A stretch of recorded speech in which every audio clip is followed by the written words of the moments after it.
मार्ग में आ गए तो कई बार सत्संग में समझाया संतवाणी से, शास्त्रों के प्रमाण से, कि आप भोजन केवल उतना ही पाइए जो बिना औषधि के आपकी आंतें पचा ले और कब्ज ना होने पावे। यदि आप रसेंद्री के स्वाद के वशीभूत होकर के प्रसाद खूब ग्रहण कर लिए, वातों की सामर्थ्य नहीं है क्योंकि आप क्रियारत नहीं हैं। अब अभी आपको 8-10 घंटे बराबर क्रिया करनी हो तो पच जाएगा गरिष्ठ पदार्थ, पर आपको क्रिया तो करना नहीं ऐसी। रसेंद्री के स्वाद के वशीभूत होकर अधिक प्रसाद पालेंगे तो आपसे दिनचर्या नहीं होगी, उदास रहेगा मन। कब्ज होने पर भजन में रुचि नहीं रहती, कब्ज होने पर प्रमाद स्थिति रहती है। इसलिए साधक किसी औषधि से कब्ज निवारण का उपाय नहीं है, ये बहुत सावधानी की जरूरत है। ये बिल्कुल सहज सरल बात आपको बता रहे हैं। यदि कब्ज रहित होना है तो प्रातः काल उठ करके सबसे पहले भगवद स्मरण, गुरुदेव को प्रणाम, वृंदावन को प्रणाम, संतों का स्मरण, फिर पानी को गर्म कीजिए। आधा लीटर, पौन लीटर, 1 लीटर, 1.25 लीटर, जितनी तुम्हारी पीने की सामर्थ्य है। रुचि नहीं कह रहे, पी सकते हो। ऐसा गर्म नहीं, चाय जैसा हल्का गर्म करके और वज्रासन में बैठ करके आराम आराम से पीजिए। 15 मिनट वज्रासन में बैठकर धीरे धीरे पीजिए। थोड़ा टहलिए उस पानी पीने के बाद, फिर सो जाइए। आप अगर 1-2 दिन की बात हो तो आप कि चलो हमें वहां लघु शंका जाना पड़ेगा, पानी नहीं पीते हैं, तो आप बीमार हो जाएंगे। आंतों को जरूरत है मल रहित होने की, नहीं वो इतनी हीट पैदा करेंगे कि आपके गुदाद्वार में रोग हो जाएगा, आपको गैस बनने लगेगी, एसिडिटी, आपको कई परेशानियां आ जाएंगी। फिर आप भजन क्या करेंगे, सत्संग क्या सुनेंगे। साधु की, उपासक की, साधक की एक दिनचर्या होती है। ऐसा नहीं होता कि मनमानी आचरण। आपकी दिनचर्या सही नहीं तो आपका भजन कहां से सही होगा। आपका जब पेट साफ रहेगा तो आप आराम से प्रसन्न मुद्रा में भजन कर सकते हैं।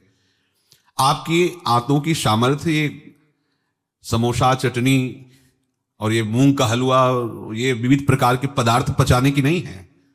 ये उनकी है जो बहुत मेहनत करते हैं, किसान हैं, सेवा कार्यरत हैं। आपको तो बस मूंग की दाल या घिया की सब्जी और 2 रोटी प्राण पोषण के लिए चाहिए। प्रसाद पाने के बाद आपको लगे कि मैं अभी 2 रोटी पा सकता हूं, इतने में बंद कर दो, क्योंकि हमें पानी भी इसमें डालना है, वायु के लिए भी खाली रखना है, पूरा यहां से नहीं ठांस लेना है। इसके बाद तुम घूमो वैद्यों के पास कि कब्ज है, पेट में गर्मी है, धातु रोग हो गया है, ये सब लक्षण तुम्हारी प्रमाद स्थिति के हैं। मनमानी आचरण। भागवतिक सत्संग के साथ साथ आपकी शारीरिक दिनचर्या के भी सत्संग हुए हैं। ऐसा नहीं कि ऐसी बात पहली बार बता रहे हैं। कब्ज रहेगा तो स्वाभाविक वीर्यपात हो जाएगा। आप गलती के आचरण करेंगे तो नस नाड़ियां इतनी शिथिल हो जाएंगी कि बिना किसी प्रयास के वीर्यपात हो जाएगा। नाना प्रकार की मन की जो वृत्तियां हैं उनको रोकने के लिए पहले हमें थोड़ा शरीर को स्वस्थ रखना है। स्वस्थ रखने का मतलब चर्बी बढ़ाना नहीं है। हल्का भोजन, साधक हो आप, प्रभु के भोग में सब कुछ बन रहा है, वो पा रहे हैं, उनकी महिमा है। हम इतना ले लेते हैं, प्रसाद भी हो गया, अपना जीवन यापन करते हुए भजन कर रहे हैं। कम भोजन, बिल्कुल कम नहीं, पर कम भोजन ये हमारी आध्यात्मिक शक्ति को बढ़ाता है। अधिक भोजन, सात्विक हो तो भी तमोगुण बन जाता है। दूध सात्विक है, आप थोड़ा लेंगे सतोगुण प्रकट करेगा, और आप अधिक मात्रा में ले लेंगे, वही सतोगुण बढ़ाने वाला तमोगुण बढ़ा देगा, प्रमाद स्थिति ला देगा। पेट साफ नहीं हुआ और डालते चले जा रहे हो तो क्या होगा, हाथों में जलन, ताप ऐसा पैदा होगा कि प्लास्टिक की तरह कड़ा हो जाएगा मल, और वही आपके फिर गुदाद्वार रोग और भी कई तरह के रोग। आप समझते नहीं। अरे भजन करने के लिए हमें जो अध्यात्म में चलना है, हमारी ये शरीर रूपी गाड़ी स्वस्थ होनी चाहिए। प्रारब्ध वशात अचानक कोई भयानक रोग आता है, वो हमें प्रभु सामर्थ्य देते हैं, नाम भगवान सामर्थ्य देते हैं, हम जिनका जप कर रहे हैं। लेकिन हम प्रमाद स्थिति में, तुम इनको पदार्थों को अच्छा समझते हो क्या। प्राण पोषण के लिए केवल जरूरत है, और ऐसा मत समझे कि अच्छे पदार्थ खा, काहे को तुम मन की चक्कर में फंस रहे हो। संयम से चलो। पेट नहीं साफ हुआ, भोजन नहीं पाना मत। खीरा ले लिया, मूली ले ली, काम चला ले, एक बार दोपहर में पा ले 2 खीरा 2 मूली, बस शांत। प्राण पोषण के लिए हो गया, अपने आप साफ हो जाएगा। सुबह जब पानी पियोगे एकदम साफ हो जाएगा। नहीं, भजन कहां है, कहां है वो वृत्ति जिससे हमें श्यामा श्याम के सुख वाला बनना है। बस यही दुख में घूमते रहो, फिर शाम के बना, दोपहर के बना, सुबह बना, फिर भी तृप्ति नहीं होगी। मान लो मेरी बात, ये माया की चाल है। साधु अपने शरीर पर शासन करता है, इंद्रियों पर शासन करता है, शरीर को जितनी आवश्यकता बस उतना कठोर बनो, इस बात के लिए, अपने लिए कठोर बनो, दूसरे की पवाने के लिए नहीं। दूसरा तो भगवत स्वरूप मान, अपने लिए, हर साधक अपने लिए शासन रखे।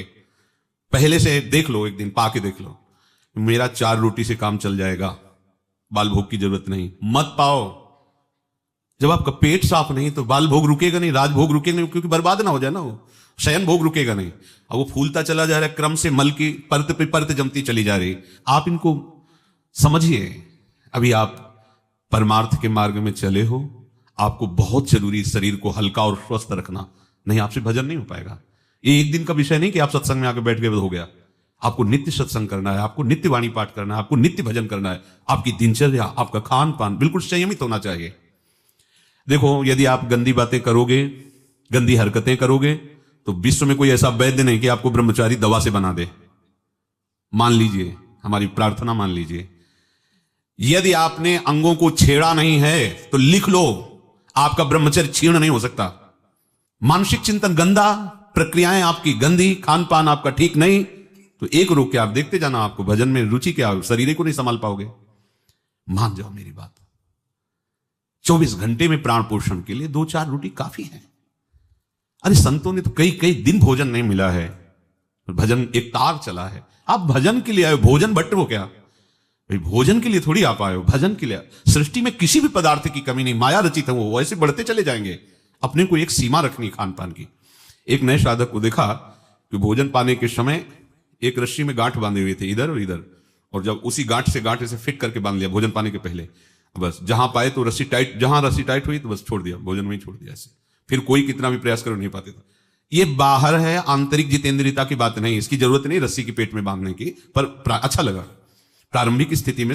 ठीक है कि हाँ जहां टाइट होगा तुम खोल, मतलब बंद कर देंगे, तो उसे पहले ही देख लो कि हमें इतना पाना। ये जहर है और ये जीवन है, दोनों बात समझो। अधिक पौष्टिक पदार्थ आपको ब्रह्मचर्य नहीं रहने देगा। अधिक पौष्टिक पदार्थ आपकी आंतें खराब हो जाएंगी, पच नहीं पाएगा, क्योंकि आपसे सेवा नहीं होती। अगर 8-10 घंटे पसीना वाली सेवा हो कि फावड़ा चल रहा है, आप हल जोत रहे हैं, बड़ी मेहनत कर रहे हैं, दौड़ भाग हो रही, चलता रहेगा, आप पाइए पच जाएगा। अब आपको सेवाएं हैं नहीं, आप मनमानी रसेंद्री की तृप्ति के लिए, ये शरीर तो पंच भौतिक ही है ना। उचित आहार कितनी बार समझाएं। जैसे भोजन आवश्यक है वैसे ही जल आवश्यक है, उतना वायु। ये पेट बना हुआ एक थैली है, तुम नहीं हो पेट, तुम नहीं हो रसेंद्री, तुम नहीं हो भोक्ता। काहे को मूर्खतावश ये जो शरीर रूपी गाड़ी मिली इसको नष्ट कर रहे हो और अपनी यात्रा को रोक रहे हो। इसका एक सिद्धांत है, एक हिस्सा अन्न, एक हिस्सा पानी और आधा हिस्सा वायु के लिए रहने दीजिए। ऐसे रखा जाता है, तभी आप देखना ऊर्जा शक्ति आपकी बढ़ेगी, भजन की वृत्ति बनेगी आपकी। अब यहां चारों हिस्सा में अन्न भरा हुआ है और ऊपर से पानी, रुचि नहीं है पीने की, क्योंकि अंदर ऐसा जहर बनता चला जा रहा है। जल जब जाता है तो लघुशंका के द्वारा बहुत से ऐसे पदार्थ है जो हमारे शरीर को हानि करने वाले, उनको निकालता है जल। मल की आंतों में जाकर मलाशय में वो मल को गीला करके निकालने की चेष्टा करता है। अब हम भजन को तो देख नहीं रहे हो, भोजन को देख रहे हैं। इस समय ये प्रार्थना मान लीजिए, आपका जीवन स्वस्थ होना चाहिए। अचानक कोई असाध्य रोग आता है तो भगवान सामर्थ्य देते हैं, पर आप खुद अपना नाश कर रहे हैं। अधिक भोजन करने वाला, स्थूल प्राण वाला, चंचल मन वाला कभी भजन में नहीं रुचि हो सकती। सूक्ष्म भोजन वाला, सूक्ष्म प्राण वाला, सूक्ष्म मन वाला भजन करता है। मान लीजिए आप लोग पता नहीं इतने भोजन के पीछे क्यों पड़े हैं। आपके पेट में कब्ज 2 दिन उपवास रहे, नहीं पाना है भाई, नहीं जगह है, पानी पानी अपने आप साफ हो जाएगा। नहीं, भोजन 3 टाइम डालना है। ऐसी कोई औषधि बनी है क्या कि आप कुपथ्य करते रहो, मनमानी आचरण करते रहो, आप ठीक हो जाओ? अगर बाई चांस किसी को ऐसा कब्ज है तो बताया है आपको, इस वर्षों सेवन की हुई औषधि, जब कभी ऐसा लगा तो छोटी हर 1 चम्मच और 1 चम्मच ईसबगोल की भूसी उसमें मिला लीजिए। शाम के 200 ग्राम 250 ग्राम गुनगुना दूध से ले लीजिए। ये ऐसी है कि आपको बार बार परेशान नहीं करेगी, पर ये धीरे से आपके कब्ज को, क्रम को नष्ट कर देगी। जो अंदर बना हुआ कब्ज है वो धीरे धीरे कई दिनों तक बराबर लेते रहिए। पकवान, गरिष्ठ पदार्थ ये उपासक के लिए वैसे ही अनुकूल नहीं, भले कब्ज ना होती तो भी अनुकूल नहीं। आप मूंग का हलवा पाएंगे, आप बादाम पिस्ता पड़े हुए पदार्थ पाएंगे, आप भजन करेंगे कैसे? मतलब क्या केवल रसेंद्री की तृप्ति ही हमारा उद्देश्य है क्या? कैसे तुम्हें ये बात अच्छी लगती है कि हमें पदार्थ भरपेट पाने? अरे हमें भरपेट भजन करना है। अब वो देखने को नहीं मिलती वो बात जो पुराने साधकों में एक जलन होती है, एक ताप होता है भगवत प्राप्ति के लिए। हर समय भजन के लिए व्याकुल रहता है, उपाय करता रहता है, नई नई युक्तियां सोचता है भजन के लिए। और हम नई नई युक्तियां सोचते हैं भोजन के लिए। आज ये कब तक खाते रहोगे? शरीर को कब तक पोषित करते रहोगे? मरेगा। नष्ट होगा। जिस काम के लिए है वो काम बना लो, ये तुम्हारा शरीर नहीं है, तुम शरीर नहीं हो, ये नष्ट होगा, मान लीजिए। आप यदि गलत क्रिया नहीं कर रहे हैं और आपका पेट साफ है तो विश्वास मानो, ये ब्रह्मचर्य वो चीज नहीं कि स्वाभाविक नष्ट होती जाए। जिनको ये है कि होती है, तो यदि 8 दिन में आपने नष्ट किया है और अब आप रोकना चाहते हैं तो वर्षों आप नहीं रोक सकते। वो 8 दिन 10 दिन के अंतर्गत नष्ट होगा, स्वाभाविक नष्ट होगा। अगर आप छेड़ेंगे नहीं तो धीरे धीरे अंतराय बनता चला जाएगा, एक दिन आप ब्रह्मचारी हो जाएंगे। अगर आप कोई ऐसी गलत क्रिया करते हैं, गलत आहार करते हैं, तो ही ऐसा है। नहीं, ये कोई ऐसी नहीं कि स्वाभाविक प्रवाहित होता रहे, ऐसा नहीं। ये आपकी गलती का परिणाम है। आपने बहुत ही गलत कार्य किए, अपने ऊपर गलत किया, इसीलिए आपकी ये दुर्दशा है कि आपकी धातु जाते। ये धातु रोग जाते किनको होते हैं? विषयी पुरुष को, पामरों को, जो नीच प्रकृति से नीच क्रियाएं करते हैं। ऐसे ये धातु कोई ऐसी चीज थोड़ी कि स्वाभाविक निकल जाती है, ऐसा नहीं है। एक मनोवाह नाड़ी है अंदर। भीष्म पितामह जी परम ब्रह्मचारी हैं, वो वर्णन करते हैं। अगर उसको ताप नहीं पहुंचा मनोवाह नाड़ी को तो वीरपात हो ही नहीं सकता। ये तभी पात होता है जब उसका ताप की 2 प्रक्रियाएं, पहला चिंतन, दूसरी क्रिया। अगर आपने कामाशक्त होकर चिंतन किया तो कामाग्नि मनोवाह नाड़ी को ताप से युक्त कर देगी। अब वो क्रिया हो ना हो, वो आपका नष्ट हो जाएगा। आपने कोई क्रिया की तो नष्ट हो जाएगा, ये कोई सवाल ही नहीं उठता।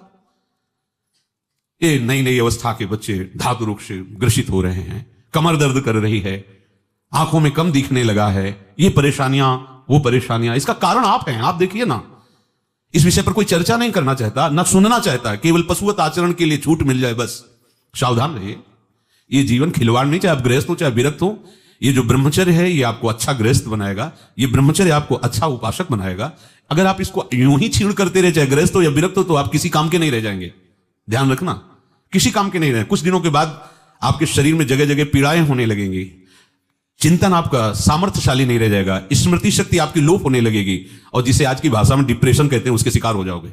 देख लेना, आप देख लेना, मान लेना। ब्रह्मचर्य ऐसी सामर्थ्यशाली, एक बार श्लोक बोलो कंठस्थ हो जाएगा। अगर शरीर स्वस्थ है, कोई अन्य औषधियां या अन्य इस तरह के विकारात्मक पदार्थ अंदर नहीं जाते, और ब्रह्मचारी तो एक बार पूरी बात बोल लो, चाहे जब सुन लेना हो, जीवन में सुनाई दे देगी। आपको स्मृति नहीं, प्रभु की स्मृति नहीं, आपको अपनी दिनचर्या की स्मृति नहीं। साधक का दर्शन मात्र सुख प्रदान करता है।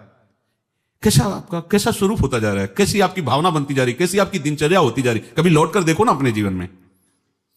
सबसे प्रार्थना है, केवल प्राण पोषण के लिए ही भोजन है, स्वाद के लिए नहीं है। ये इंद्रियों के विषयों में मत फंसो। कुछ दिन तो आप ऐसा करके देखो। अब ऐसा भी नहीं कि हट करके आप शरीर को नष्ट करने वाला चेष्टा शुरू कर दो, वही हम आधी रोटी पाएंगे या ऐसा नहीं, तो कै दिन चलेगा? युक्ताहार विहार से उचित भोजन करो। कई बार कहा है, शरीर को यदि कमजोरी महसूस हो रही तो दूध ले लिया, नहीं महसूस हो रही तो हाथ जोड़ दिया। नहीं आवश्यकता नहीं, जब होगी तो ले लेंगे, घर ही तो है ना। आवश्यकता है फल ले लीजिए, नहीं आवश्यकता है नहीं डालेंगे शरीर में। फल क्यों डालें? जरूरत नहीं तो हम क्यों डालें? जितनी आवश्यकता उतना भोजन पाया, नहीं तो राधे श्याम और पाइए आप। हमारा एक बार से काम चल जाता है, भोजन से नहीं पाना 3 बार बाल भोग राज भोग, सब क्यों आप इस पे परेशान हो रहे?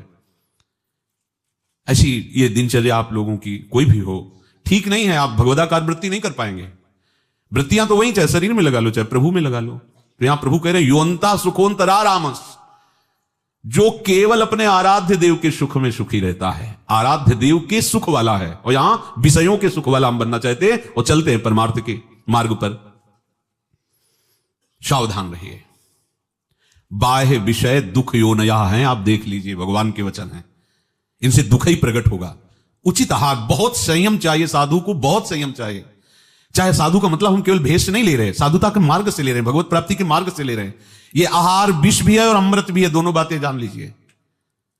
क्षुधा रूपी व्याधि की केवल चिकित्सा भोजन से करनी है। ये विलासिता बंद करो अपनी जबान की। बनने को सृष्टि में सब कुछ है, सब कुछ के भोक्ता हो क्या तुम? ऐसे श्री जी की रसोई में सब कुछ बन रहा है, तुम सबके भोक्ता हो क्या? प्रसाद में वो देखा, जो हमारी आते पचा सकती, थोड़ा डालो, रात दिन भजन में रहो। जो अधिक भोजन करने वाला है वो मानसिक निरंतर नाम जप नहीं कर सकता, पक्का नहीं कर सकता। बातें बनाने से नहीं होती, जब मार्ग में चला जाता है तब पता चलता है। अगर आप अभी सावधान नहीं हुए तो आगे चलकर आपका शरीर और गिरेगा अवस्थागत, और भी रोग आ सकते हैं। फिर आप क्या करेंगे? मन प्रभु में नहीं लगाए तो फिर आप क्या करेंगे? गया ना जीवन। हमें वर्तमान में अपनी साधना का फल देखना है। आगे भगवत प्राप्ति होगी, प्रेम में डूबेंगे, वो प्रभु जाने। हमें वर्तमान में ये फल देखना है कि मेरा हर समय भजन होता है कि नहीं होता। जो उपासक केवल भगवत सुख में मगन रहता है, हमारा सबसे बड़ा साधन का फल है स्मृति। निरंतर हमारा चिंतन, चेष्टाएं, मनन, कथन, श्रवण मेरे प्रभु का ही होता है कि नहीं? प्रमाद स्थिति वाला कर सकता है। पेट बढ़ता चला जा रहा है, चर्बी शरीर की बढ़ रही, उठने झुकने में परेशानी, भजन करोगे? ये ऐसा क्यों हो रहा है? बिना आहार के हो रहा है क्या? अभी चलो आप ठीक से, अभी सूख जाओगे, अपने आप सही हो जाओगे, तुमको कोई दवा खाने की जरूरत नहीं है। आपका तप बढ़ेगा, आपकी पवित्रता बढ़ेगी, आपका तेज बढ़ेगा, आपका भजन बढ़ेगा। अल्पाहार करो, शांत प्रसन्न रहोगे। देखो ना, जब पेट साफ हो और शरीर स्वस्थ हो, शांत एकदम, मन बुद्धि एकदम सतोगुण में स्थित है, आनंद आ रहा है। 2 रोटी दोपहर के लिए ली, 2 रोटी शाम के लिए ली, खूब भजन करो। बनने को कुछ भी बने, यही तो खास बात है। हर वस्तु उपस्थित है, लेकिन आपको केवल अपने जीवन पोषण के लिए लेना है। यह थोड़ी कि सब कुछ है। यही आपकी जितेंद्रियता की परीक्षा है। जो अच्छे पदार्थ बने उनकी अच्छी भावना मत रखो, वो तुम्हारे भजन के नाश का कारण बनेंगे। ये हम अनुभव की बात कहते हैं। थोड़ा ले लिया, कभी बाई चांस वाली बात अलग है। थोड़ा गुलाब जामुन बट रहे, 1 रख, मन कह रहा 20, 1 रख दीजिए, बस पहली बार कह दिया, अब दोबारा हमसे मत पूछना।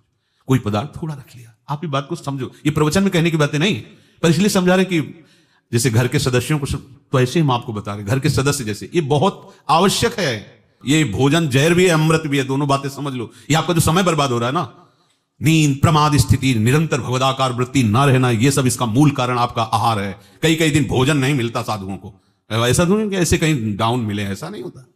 उनका सिंहवत स्वभाव रहता है, क्योंकि संयम, साधु का अस्त्र संयम है, उपासक का अस्त्र संयम है। मान लो आप लोग संयम के मार्ग पर चल रहे हो, उतना केवल भोजन आज से पाओ। हमारी प्रार्थना मान लो, आज्ञा मान लो, उतना पाओ।